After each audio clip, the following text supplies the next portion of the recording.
Maloma tau mai fe fin, pe a kokore pe ke ufa malmalata he ngahi tal fatap ko toa pe ufa whakato he ngalo pe. Ka tā mau ke whakato e whatongia e whiafikoini e mo ni te katoa. Toko utarita re e lau maria katoa pe, ku mea mai e ngalo pe. Ku whea pe hatapa kolo pe ke mea pe mea i Nusilani. Watu e tarita re ki e te koe. Whatawa ke pe utoka maria pe a re re e mea katoa pe a mea pina. Pe o tolawa whakato e ngahi ngafa katoa pe o e ahakoini. I tau ilo pau o toko ni mai o tua. O tonga pe tau iha mamani o kou puptu. Pe tairere e bui e tangata. Pe tau mui whakahi Pe me mahaki whakao hakoini. Kai whakawhitai pe. Une ke mahulu atua e ne toka ngāba ma ne malu i. I he ngahi mea koe au ne hanga malu i ki tau tolu. O ku hanga he tangata o ngahi e ngahi ahoni. Pe koe whakatawa ngea ke hoko e whakao kaupa mo e pōpaka e whiafikoini. Koe whakarotolahi. Ki he taha o tonga pe. O kuiai he whaingataa o hokotonu i hono lato whare. Kai ke tau hao ba me he palopare ma. Wate pe whikaunga mahi a poloka mani ki he whamiri. Makaloa ki he uitohu timoa ka mātoe ngai whanau. I whaingataa koe a ko hokotonu e whamiri. More e ke whamiri ka kuonga whoki ki CSC. Ai tō tau, ai tamai koen. Ko tau tuku ia e honi ki hono whare kerekere a tatari ai. Ke whakato e o toa ne palo misi mo ne tala o wha. Ki he tamai koene. Tau mai ni he whiaf koene ki he konga hono hiva. O e tau whanonga mai koea he tohi koea alu te. Konga ni hono hiva, tau whanonga pe o rewa ko os, mana toi pe ha ua pe ose kakata e tohi alu te. Puto hanga whoka whakawenga, ko e kresi turi mui pe koe ofa turi mui. Pe konga koe ni hono hiva, tau sio ai ke tohi koe alu te lahe tolu, pe whatewhito i he vesi ulangi ki hono taha. Mui pe i o wholofola. Kau ikai pe a ke te ulau atu pe ia. Pe behe Naomi koe ne whae e he whono ki a te ia, a eku tama, ikai o kulelei e kukumia e whia maria ki a te koe, pe o hike lelei ai ki a te koe. Pe a ko eni, ikai ko ta kainga a poas, a e kau kaunanga o ona na ke iai, wakai o tapiri paare e ia he poni i he potu haha anga. Pea to'o ai kafu mei hono wa e, pea ke tokoto hifo. Pea e whakaha e ia ki a te koe, aia te ke whaia. Pea behe e ia ki a te ia. Koe mea katoa be, o ku ke tala ki a te au te whai ia. Pea nei au hifo ia ki he potu haha anga, pea ne whai o hange koe katoa be, na e whekau e ne whae e he whono ki a te ia. Peheri e kai moino a poasi, pea ko whe maria lahi hono loto, nei au ia ke tokoto i hono potu, o e whokoto unga uite. Pe hau whaka ete pe ia, pe to'o ai ka fumi hono wa e, pe tokoto i foia, pe hoko o tua po, pe pehe ko mana wahe ai tangata, pe tafoki e ia, pe wakai o tokoto hawhiwhine ki hono wa e. Pe pehe e ia, ko hai koe, pe pehe e ia, ko lute ko kaunanga, ko ia, ko ke whakaha ai anga ofalahi ke ai hokafu ki ho kaunanga he koe kai. Koe mea i ngā ofi koe. Pea nai pehe e ia. E hoku o whiwhine ke monu ia koe ia Sihova. He koe ke whakaha ai anga ofalahi i he kimui i he kamataanga. Koe mea i he ikai te ke mui mui i he kautalawu. Pe ko masiva. Pe koe maume. Pea ko eni e hoku o whiwhine o ua nā ke manawahe. Te uwhai kia te koe aia katoa pe o ku ke tokanga ki ai. He ilo e kakai katoa pe o ku matapa koe whiwhine hanga lele i koe. Koe kamehenga pe koe whakaukau o e whiawhi koe ni o pehe. Koe wheitu uke ilo ai ki taua ko hono lalo wa e. Pe koe ilo i koe pia moau i hono lalo wa e. Koe wheitu ke ilo ai koe pia moau ko hono lalo wa e. Ke tau lotu. E o toa mafi, mau whawhitai atu he aho whakoloa o ke whainasi ai ki mau tō. I ngai wheitu ko toa beo mamani o mau iai, mau lawa whakato mau whatongia i he ahoni, i he tokoni mai bea a whiona eke. Iai ngahi ngawe anga na mau ngawe ho mau ni i, ngahi mea lere na mau, ngahi mea ngawe mi sini na mau ngawe ake, ia mau whanonga i he ngahi wa i hala, kana i kai mama o amate be te mautolo kai whawhita eik ko keresia o ko pe pe whakainasi ai ki mautolo he fini pia koi whakakoloa ia wei e ngahi familia o toa e whaingata eik o e maulo tū ke omi e tari pe mo e whakawhia maari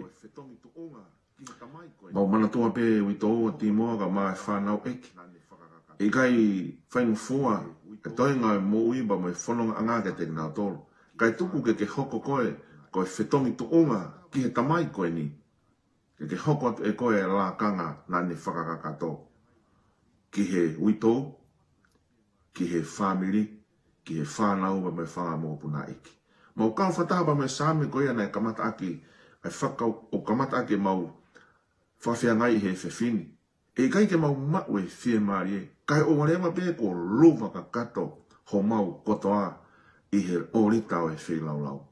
Ko ki mautoro ni eiki he whewhini, whai tāpu kina ki mautoro. Wholofola mai a ho wholofola i ho tamau i ki ho kakai. Kai tuku ke mau whakakato atu ho mautoro i he lalo e a Fiona. O kore ni a kalaisko e alo ka ko mau wham ui.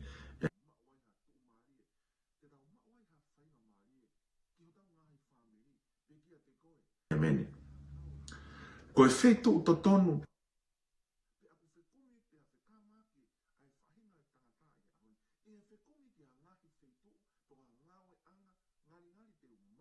ke iloi koe pe iloi au.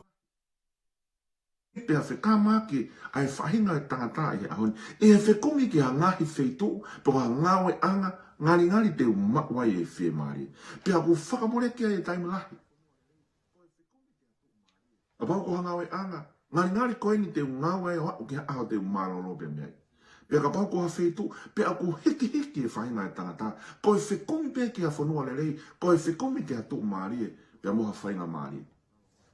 Io. Foto atu he whewhini. O ke te ha whetu uia e le leita ke whainga e tangata. Ke ta ke iloi koe pe iloi au ka koe lalawa e o Sisu Karaisi. Pea koe whakaukau e o e whewhikoini. Nanga pe tau he holo e malo koe mo tau whikumi lalawa e o Karaisi. Pea koe poto hia o kutala noa kia e whewhini tohi koe nā lute. Koe ni ai whetu una e iloi a lute, e lalawa e posi whakamamani. O ku pehepe, ai whakanaua, ai posi whakahemani, ke ilo koe pia moau i hono lalawa e. Whakaukau pe tolu whi omi i he whia whikoini. Uraki whakaukau vesi uraki ki hono whana ula watu. Koe whainga maari e koe e ilo i hono lalawa e. Whato hangeni, vesi uraki ki hono wha, koe ne whikau koe anaumi ki a lute. I kai o lele e kukumi e whi maari e kia te koe. Kiha lele e kia te koe. Koe whainga maari e kiha api. Nei alupea lutea koe alupea o kumi ha mea tokoni. Ka koe ni ai whakaamu. Ai whae i he whono. Nga ata pāk fo i kai koa te ukumi hao malolo anga ka ke tu maari e ai. Nei o ngā ngō le liu whakapalangi e ua. My daughter, shall I not seek rest for thee? Koe malolo. Pena tau lami kia i he wiki o si. Ke he uhinga te fito e malolo. But I'm my daughter, I must find a home for you so you will be secure. E hoko ofe fine. O ko fia kumi ha family mau. Pea koe ne whainga maari e. Te ta mau i he lalwa e o Karaisi. Ainia na e ilo e lute. Koe ne whainga maari e. Ki ha family mo ona. Mana tu anga koe ui tō wini. Pea ko more e ne amanaki mea te ia. Ai ngahi nia ko hange ko tātā pune matapā e whainga maari e, pia mea te ia. Ko marolo e huche pāniti. Ai arewa o weki te amanaki, pia koe hui tau i he kuanga koe ni, koe whakaawhataha.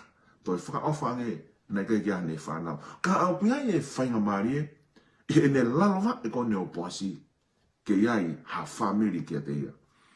O iai ai amanaki, i ne ilo koe ni e lalawa e o poasi. Koe hui tau ia.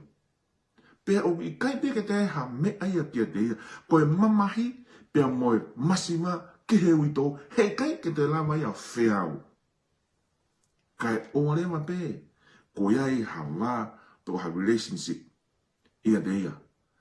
Pea koe uhinga ia, na e ilo ia I he lalova e koe o poasi. O kune omi whakaho ata mai, ko heni o gwae e whainga marie, o kune hanga whakawa e matapana e tāpuni. O kune hanga whakawa hak a e whainga ta, na ane tofanga muia ki ha matapao e whainga marie. Ko eni I hope. Hei kaipe te tamau e amanaki mo oni, ka orewa ko ilo koe pia moao, I he lalova e o kalaisi. Whatoa e pe e whesowa he ua vesi tahawa. Koe uhi e kuonga ko ia na mou masiva kalaisi ai.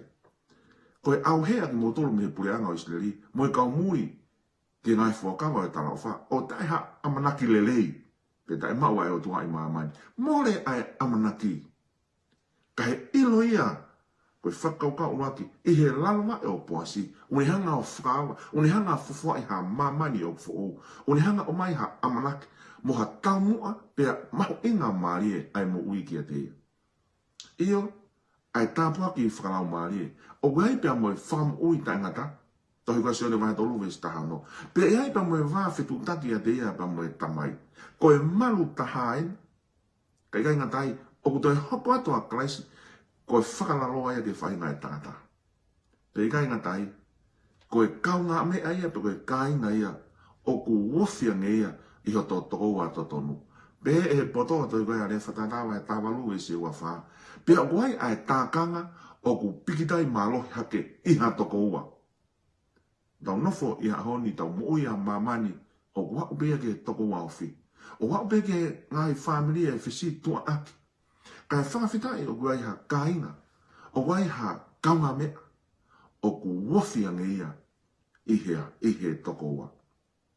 Hikai te nyanga whasi tua eko. So ne mai hofulu vese o walu. Pea ko whake te ngā tolo e moi tangata. Koe mea ne ilo te ke mau. I feitu ue ilo e koe pea moa. Pea I kai apito te nau auha. Pea I kai hataha te ne hamusi aki nau tolu. Me hoku nima. Koe ni ai amanaki. O tau whema o tau pe ha amanaki. Kai au pea tu ha amanaki o ku whakamunu ia. O koe ni e whainga maari e ki ha whiawhia. Koe mo ui ai kaunanga koe ni. Koe ui tō whoki. Pea mo e tuunga e a takai o e aho koe ni. More ai amanaki. More poha amanaki ki ha whamiri. Kai whakakakato ia heni. Aia koe ni whiawhia I kai au pito ke toi kakato ia. I kai au pito ke toi kakato ia. Tumua ki wanga pore I ki tanga tō whamiri. Toka hai tuunga u tau iai I he aho ni mo e lolo tongani. Koe whehu I. O ku mauna ia e whiawhia. O ku ke whiawhia na ia. Ura pita vai ura kiwe se walu. Aia o te eki te mou mamata, ka mou ofa ki ai, pa ku ikai te mou mamata ki ai. Ka iho mou tui o mou whiawhia aki. Ai whiawhia tai wha auha pia fungani le rei. Koe whehu I. Koe ni ai whiawhia. Na e ino beia e lute I hene lalowa e koe ne o poasi whakamamani. Koe whiawhia tatau, te ke mau pe te mau, o ka pau e ilo ki taua he wheitu totonu ke ilo ai koe pea moau, ka koe lalowa e o kalaisi. Mana tui koe ni e malolo, na ulawi kia I he wikosi, o te hanga pea o whakamana tui. Ai whakawhia si so, hau ke te au mtoko tō peo whenga mo mawhasia. Koe malolo, o kuhinga koe the absence of movement, malolo, pe hanga he ni ihi mahalo peo kwa te ewe ewa I he te ngoe anga, mahalo peo kwa te ngoe matalai a kau, malolo ki ni ihi, kwa ne tātā re peo no mafui no loto whare sia sofa, o sio TV, po ke lauha ne newspaper, ke ni ihi mahalo peo koe alo taumata, pe ke ni ihi, kwa ne kuna I a whainga ngāui, po ne maua lakanga o kune lei. Being settled, finality, victory, salvation, wholeness, security, a place to settle down, a home. Koe ni e malolo I he context koe ni, o e whakaukau ni, e toi alute e mahi tolu. Koe ni e malolo, koe ni e whiawhia, ki alute, o koe e amanaki ki a whamiri, o koe e amanaki ki he whiawhia, pia o koe e amanaki, lelei ki he kaha ua ene moe. Whakakakato kotoa ia, hono ilo ia I he lalawa e o poasi. Whakaukau honoa. Whakaukau honoa. Hono ilo I koina lute I he lalawa e o poasi. Na e paupe ke whekumi. Mantu na ves fa ki hono hiwa na talange ki ai te ke alu pe te ke siofi koto e kau tangata pe a oa na whakaha koe pa ke alu pe o whekumi ki a poasi o kune ihe wheitu u haha anga o i te. Family, mea koto pe u tau whenga ke u tau whekumi. Pe he kai pe tuku e tau whekumi ka o rewa pe ko tau mau pe ko tau iloia. O pe na ke tuku ho whekumi ka o rewa pe ko ke wheloa ki ba mo karaisi. Kumi pe, whenga pe, aini ana e au ke alu te. Pe manatu ianga e koe fu uri eni. Na e whekau ke ke ne alu. Pe ne whasio sio fu pe koe. Ka ke toki whaha pe koe ki a boasi. So ne wahono ves whaha. E ikai ha tangata e whahau ke te au. O ka pau ikai toho akia he tamai, ai ana ne whikau iau. Pe a teu whokotu uia i he aho whakamoi. Se mai a wahi waa ves taha tolu. Pe te mō kumi mō ilo iau o ka mō ka kumi ki a te au aki ho mō ulo tōko toa. Whatang koe kumi, te mō ilo, te tau ilo ia ai otua. Ka pau te tau kumi aki ho tau loto. Ko toa, o ikai koe pese te hiwe hiwa. Pe koe vai ua. Ka te tau ilo otua.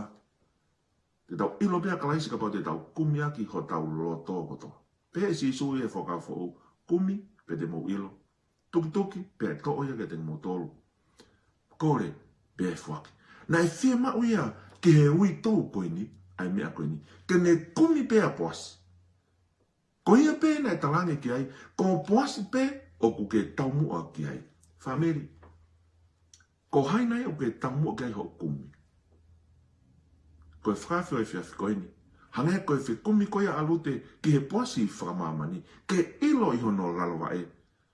O bebe ba mo pore ko ni fefin o mona tuku e ta kumi o wana angata o wana whakawai vai ka pau ki a taimi ke ta kumi malo hei ke te ia ko e lolo tongani ko e kuangani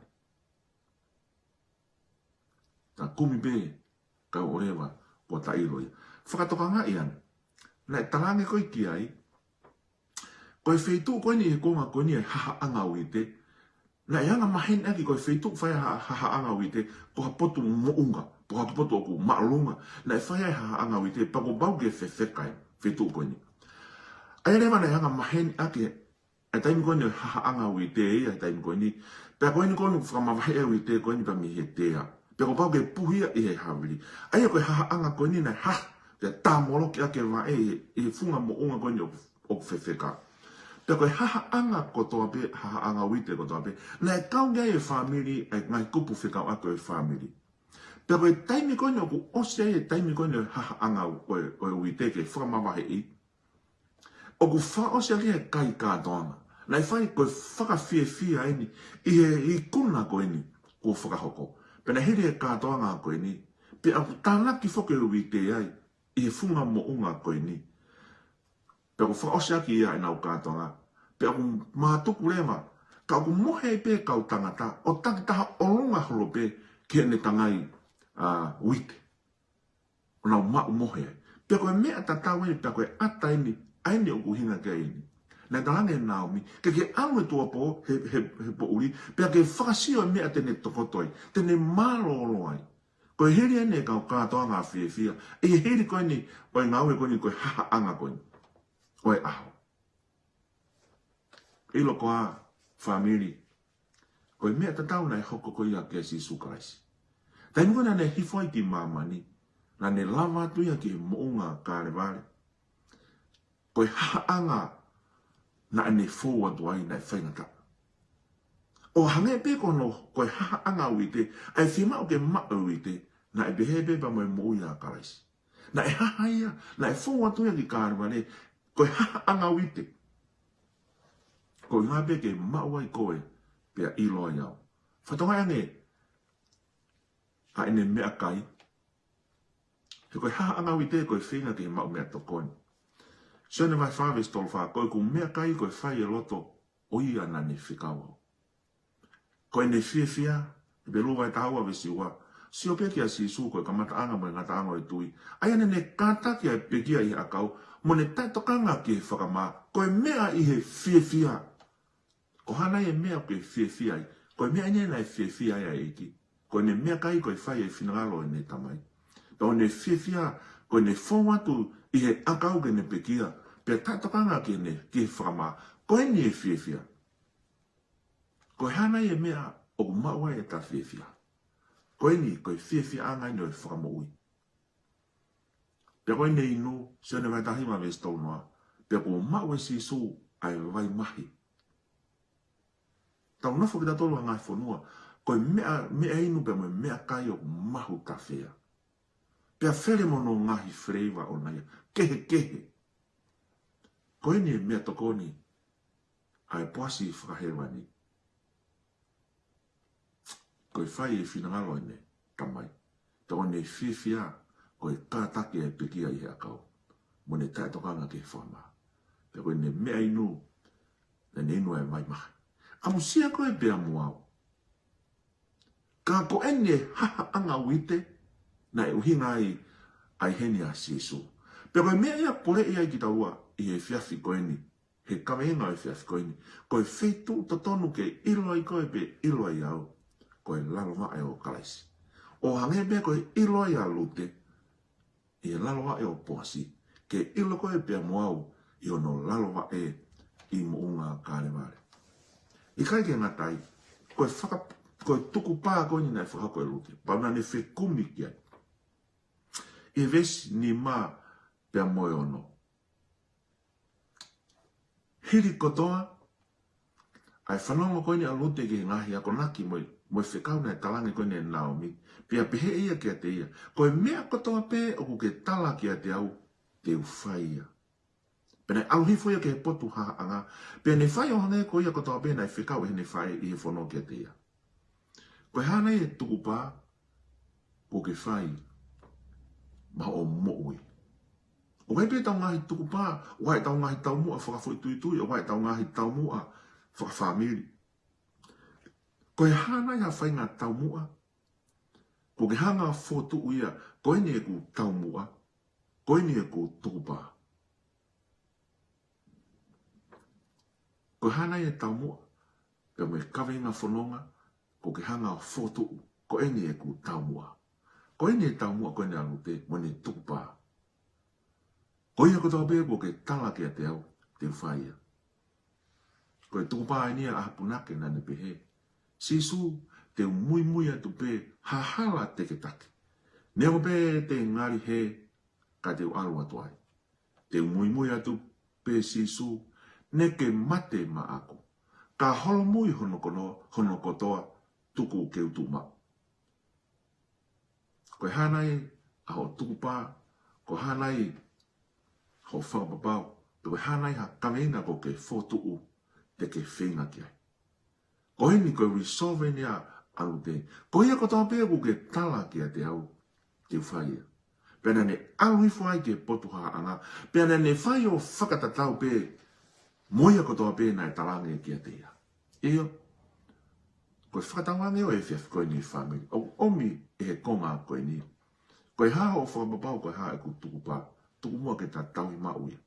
Ke ta whanonga ai pia moia, kai o lewa, ko ilo koe, pia ilo au, I he laloa e, o tau whamaui. Pia koe ni, ko ngā hono koe vesfitu ki hono hiwa. Koe kore pa moe tau tapa. Kore pa moe tau tapa. Whakatoka ngai angen, koe hau koe ni I he po uri koe uito ia, pene hau ke he tangata koe ni. Pawena ne I fia. Vesfitu ki hono hiwa. Pia heri ai kai mo ino apoasi. Pia ko whia maria lahi hono loto. Nai awia ke tokoto I hono potu. Oi whot unga uite. Mana tui ko ngai ulunga anga pe nia. Nai hoko he taimi ko ni opu haha I koe ne uite. Mono tāmoloki. Ko whia maria hono loto. Pia hau whaka ete pe ia. Pia to'o ai ka fumi hono wae. Pia tokoto hifuai. Pe hako tua po pe pehe ko mana mahea tangata. Pe ta whoki eia pe wakai. Ko tokoto hawe whine hono mai. Pe pehe ko hai koe. Pe pehe ko au lute. Ko kaunanga. Ko ia ke ai ho kafu. Ki o kaunanga he koe kai ngauwhi koe. Ko eni ai kore pe moe tau tapa. Ko eni ai kore pe moe tau tapa. Ko e kore koe alute. Ke ai kafu. Pe koe pulu ki o kaunanga, he koe kai ngauwhi koe. Ko hene ai request, Pea mai kore koe ni alute. Kana e ilo ia i he laloma e koe ni o boasi. Koe hana i ho kore i he whiawhi koe. O wea e tau, ka pao e ahe tau risi o tau ngai whia ma umu tau ngai kore. Mahalo e kai kei pēsi ake. Mahalo e kai kei pēsi ake. Koe kore pē taha, na e tō pēa me fofonga e ui tōu koe ni. Ke ai ho ka fu ki o kauna ngā he koe kāi ngā ofi. Oni taipe pa mai whakatātā koe ni, o e pulupulu e mā oni a kalaisi. Ka pau koe ha mea ke ta kore i he ahoni. Tumua ke ta kore ai pulupulu pa mai mā oni a kalaisi. Ke whakapulupulu a koe, pe whakapulupulu a ke au. Sai pe ngai mea te tahonga kore he tau risi po ke hae kore. Kana e taha pe mena e kore e he kaunanga, e he ui tau koe. Ane kore pe ai pulupulu pa koe kafu ke whakakafu o ke ia. I he lalma e koe ia o poasi. Lo pita mai ni mawe se fitu. O tuku ho mou toka ngā ko toa pe kia te ia. He kune kau kia te kumoto. Cast all your gas. Koe hana i ha mea koe whainga tā ia. Koe hana i ho palo parema. Koe ha whainga mea. Ha puputu pe koe ha pe. Cast all. Pe koe taino pe e wholofora. All katoa. It means all. Pe koe ha pe. Ka koe kai ke pe ai. Ha whainga ta pe ko ha. Masiva vi viriange. Ka koe ta kore maa noni a kalaisi. Ke ta hau kia te ia. He koe tau maa noni o ta tau pepa me konga holo whareere. Ka pau te tau hau kia te ia. Pe luma ta tolu se ni ma. E i kai te uri aki koe. Pe i kai te alu ia te koe. Family. Tau mo ui ta tolu i ha mamani o mate. He tau mate he mana wahe. Mate he rifia. Tau e fu whainga taa. Mahaki whakauha koe ni. He rifia e whahinga tō lai. Pea mo oni be ia. Ka ko hanga he rifia hange ha mea e pe ku no moro. Tupu hake ni ihi. Koe whie alu i ha hala. Na e whanong pe he tala noa mahalo ko. Na e ataha na e asiai. Mate he rifia e fōfu e hala ko ia. Mate he rifia ka pa e sio ka ni.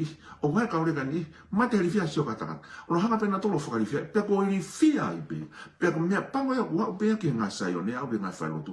O ko rifia pe pa me whankita mai ki he sio ki he ni. Kona usio pe kai lere. Na e kai ke rifia. Alote. Ka pao koe ha taha. Ke hau pe hena pe. O te ke rifia. Pare hau ki ai. O ku taha pe e whitu ke ilo e koe pe a moao. Ki ta ilo ki tau e lalwai o sisu. Ko ia pe toko taha. O ku i kai ke rifia. O he kai tene hanga whakarifia e taha. Mamani o tau no whai koe mamani whakarifia.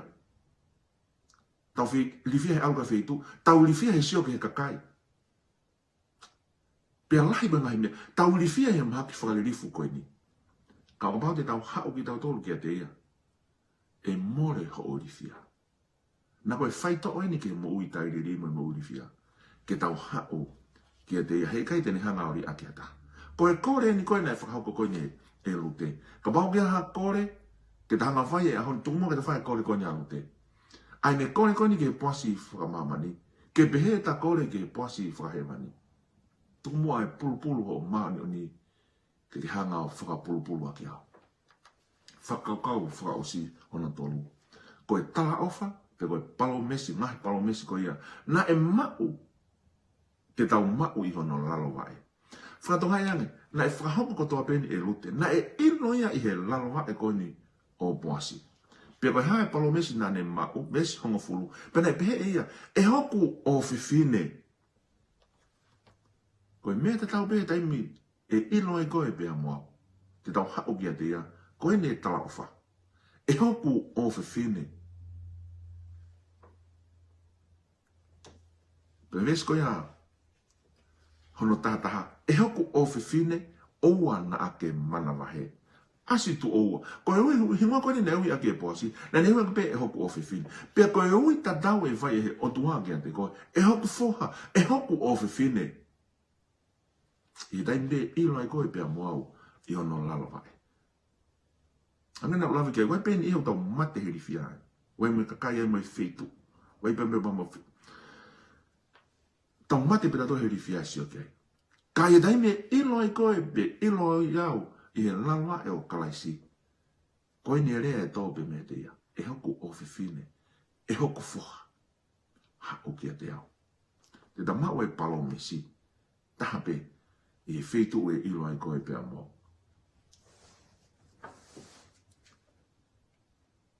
Ta koe ne palo me si.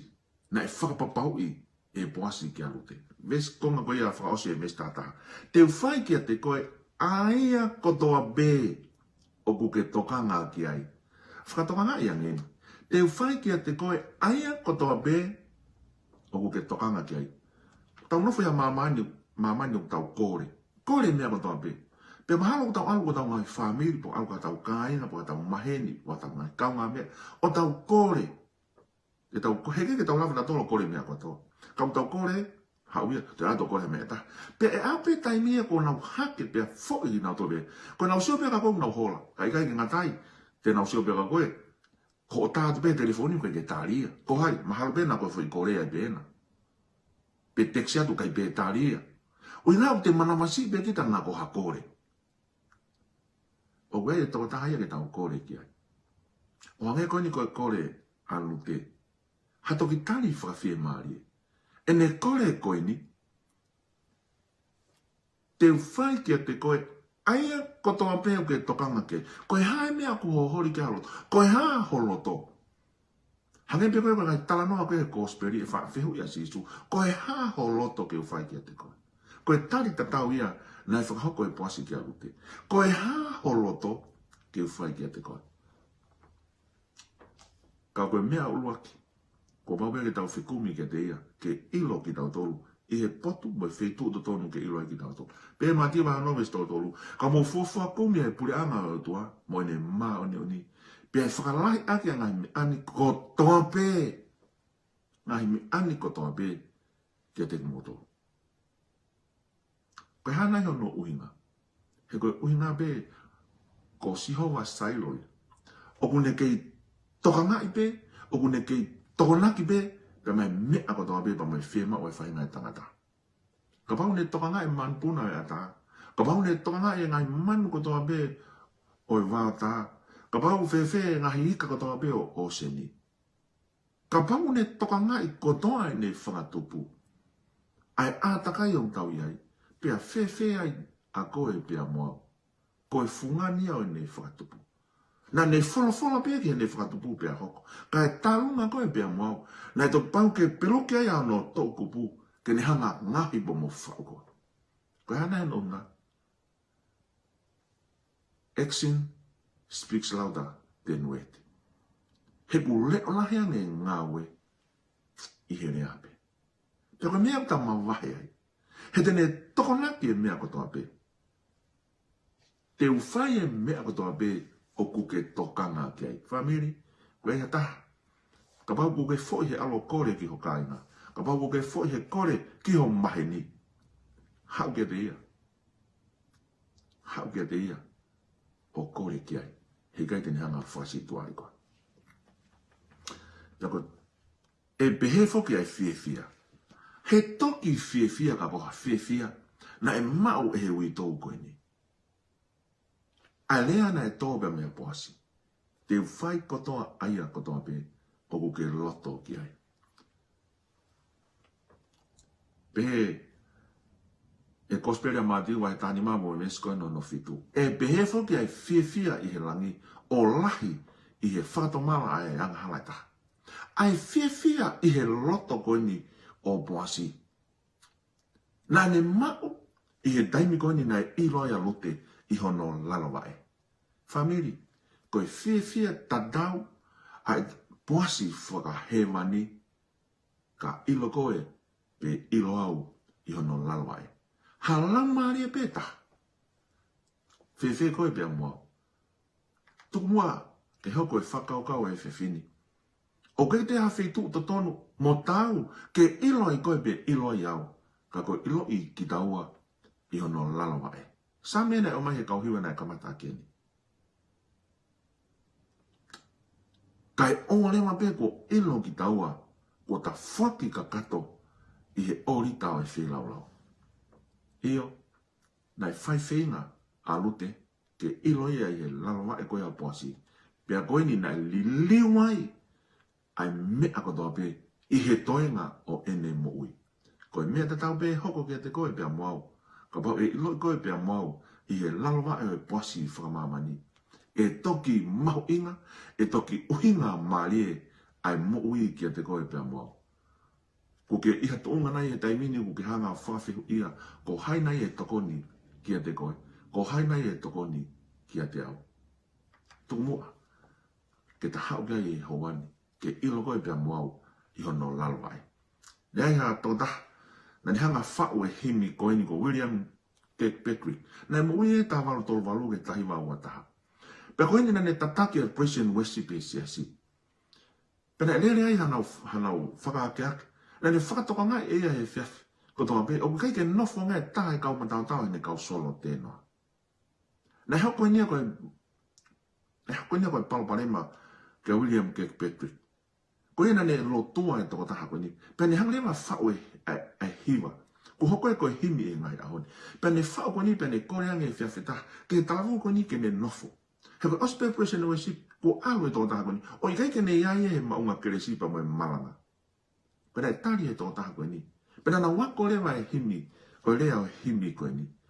Te koe aho koe ni nai, hiwa e whiawhi, na whai nau whakakeake. Pea hiwa e ai, fofua hiwa e ai ai himi koe ni. Na ne korea ngai e William Kirkpatrick, ke taho koe ni ke ne hangau hiwa. Pena wako ni o ne hiwa. O taimi koe ni na ne solo i ai, na e ongo ki hono loto. Te koe fofua taimia na e hiri ange hono hiwa i, na ne nofo ai, pea whahoko e malanga, pea whai ai e ui, pea tari ai e he talamou koe ni. Tupaka rawa te pe ai lea o himi koe ni, i he lea whakapala ni, aina e tohi ai. I've wandered far away from God. Now I'm coming home. The paths of sin too long I've trod. Lord, I'm coming home. I've wasted many precious years. Now I'm coming home. Now I repent with bitter tears. Lord, I'm coming home. I'm tired of sin and straying, Lord. Now I'm coming home. I'll trust thy lamb, believe thy word. Lord, I'm coming home. My soul is sick, my heart is sore. Now I'm coming home. My strength renew, my hope restore. Lord, I'm coming home. Then Jesus died and died for me. Lord, I'm coming home. I need his cleansing blood. I know. Now I'm coming home. Oh, wash me whiter than the snow. Lord, I'm coming home. Pea koe pōre ea e whiawhi koe ni. Nā ko ta fo i he whanaholo i māma koe ni. Ka koe e wheito ke ilo ai koe pe ilo ai au. Ka koe lalawa e o Christ. Tini hanga o whakawa mai matapā ki a koe pea moau. Amen. Ke tau lotu. E a tua mawhi mau whawhita i atu. Ho pore i ke mau tolu. Lolo tonga e taimi whakatu utamaki o kumau mo iai. E ki mau mo i kotoa pe. Koe kau lote kotoa pe ki mau tolu. Koe ui tau ki mau tolu pia hala moha kai ngawhi. Pia hange pe ko lute. Kane tae au a boss. Ke ne whawa e matapā pia liwa i e toinga o ne mui. O ne toi omia e amanaki. Ki he whamiri. Ki he kaha ua ne mui. Pe he tof pe eiki. Ka pau he kei ke mau ilo koe koe poasi whakamamani, whakahewani. Ke mau ilo koe ke mau hau. Ke he orita e whelau lau pia ke ilo ki mau tolu i ho lalawa e. He kai apito. Ke hoko o mahu inga maria e mo ui ke te mau tolu. Kai o rewa bea ko ilo ki mau tolu i ho lalawa e. Whamore more ka te taria. At nau tolu koto bea wai hangai whawhihu i nau whakaukau. Ko ke hanga hoko koe koe mao e mo ui ke te nau tolu mahalo bea koe whia kaia. Pea ke hoko koe vai o e mo ui ke te nau tolu ko whia inu. Pea ke tari ki mau tolu eike. Ko ki mau tolu ene ko mau whoki mai ki api. Ko mau whoki mai ke ilo ki mau tolu i o lalawa e. Tuka hau kere si mo alofa. Whai tāpu kina ki mau tolu eike. Mo kore ni a. I krespea eike o whai tua whia me lau maare mano ni. Nofo maua mo alofa i ho eike whanongo o wana heri. Kai whai tua tai ngata. Amen. Tau bege mo mau ha whiawhilere. Malo pito mo mea mai. Tau toki whenua ki pe i taim ta tau. i hui ka hau. O mea.